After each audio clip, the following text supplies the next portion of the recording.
Sziasztok, én Bruder vagyok, amint a címből láthatjátok, ez egy vlog, és néhány ilyen érdekes pillanataimat szedtem össze az eddigi életemből. Istenem, így visszagondolva, mit lesznek. Na hát, kezdjünk is vele.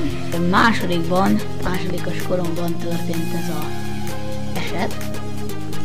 Na hát, az egész úgy indult, hogy én és az osztálytársam jöttünk haza az iskolából. A városi kocsma előtt haladtunk el, amikor kinyílt az ajtó, és egy öreg ember ugrott ki a lépcsőre, és azt kiabált: "Fasz, hogy gyerekek vagytok?"